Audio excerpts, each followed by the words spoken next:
IBC Mangai நேயர்களுக்கு வணக்கம். இந்த வீடியோவில் நான் உங்களுக்கு கிவி சாப்பிட்றதுனால நம்ம ஸ்கின்னுக்கு என்னென்ன பெனிஃபிட்ஸ் அப்படின்னு சொல்ல போகிறேன். கிவியில் விட்டமின் சி அதிகமாக இருக்கிறதுனால நம்மளோட ஸ்கின்ல இருக்க பேரியர் லிப்பிட்ஸை இது என்ஹான்ஸ் பண்ணுது அண்ட் நம்மளோட ஸ்கின்னை எப்போவுமே ஹைட்ரேட்டடாக வச்சுக்கிறதுக்கும் ஹெல்ப் பண்ணுது. நம்ம ஸ்கின்ல ஏற்படுற வாட்டர் லாஸை தடுத்து நம்மளோட ஸ்கின் எப்போவுமே ஹைட்ரேட்டடாக இருக்கிறதுனால நம்ம ஸ்கின் பார்க்குறதுக்கு யூத்ஃபுல்லாகவும் க்ளோவி ஸ்கின்னாகவும் இருக்கும். நீங்கள் டெய்லி உங்களோட ஸ்கின்னை சன்ஸ்க்ரீன் மாய்ஸ்சரைசர்னு யூஸ் பண்ணி ப்ரொடெக்ட் பண்ணாலும் நம்மளை சுற்றி இருக்கிற பொல்யூஷன், சன்லைட் அண்ட் ஸ்மோக் நம்மளோட ஸ்கின்னுக்கு நிறைய டேமேஜ் ஏற்படுத்துது. ஸோ இந்த மாதிரியான விஷயங்களை தடுக்கிறதுக்கு கிவியில் விட்டமின் சி இருக்கு. இது உங்களோட ஸ்கின் டேமேஜை ப்ரிவென்ட் பண்றது மட்டும் இல்லாம ஏஜிங் லுக்கையும் ரெடியூஸ் பண்ணுது. கிவியில் இருக்க விட்டமின் சி நம்மளோட ஸ்கின்ல elasticity, anti accident capacity and மாய்ஸ்சரை அதிகப்படுத்துறதுனால நம்மளோட ஸ்கின்ல wrinkles வராமல் இருக்கிறதுக்கு இது தடுக்குது.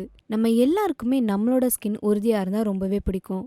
நியூட்ரியன்ஸோட ரிசர்ச் படி கிவி சாப்பிட்றதுனால நம்மளோட ஸ்கின்ல நிறைய நியூ செல்ஸ் ஃபார்ம் ஆகுறதுனாலையும் அது நம்மளோட ஸ்கின்னோட மெச்சூரிட்டியை அதிகப்படுத்துறதாகவும் சொல்லப்படுது. ஒருவேளை உங்களுக்கு கிவி சாப்பிட பிடிக்கல அப்படின்னா நீங்க அதை ஜூஸா குடிக்கலாம். அப்படி இல்லைன்னா நீங்க கிவி இருக்கிற ஸ்கின் கேர் ப்ராடக்ட்ஸ் வாங்கி யூஸ் பண்ணிக்கலாம். இந்த வீடியோ உங்களுக்கு ரொம்ப யூஸ்ஃபுல்லாக இருந்திருக்கும்னு நினைக்கிறேன். இந்த வீடியோ உங்களுக்கு பிடிச்சிருந்ததுன்னா மறக்காம லைக், கமெண்ட் அண்ட் ஷேர் பண்ணுங்க. அண்ட் இதே மாதிரி நிறைய யூஸ்ஃபுல்லான டிப்ஸ் பார்க்கறதுக்கு IBC மங்கைக்கு சப்ஸ்கிரைப் பண்ணுங்க.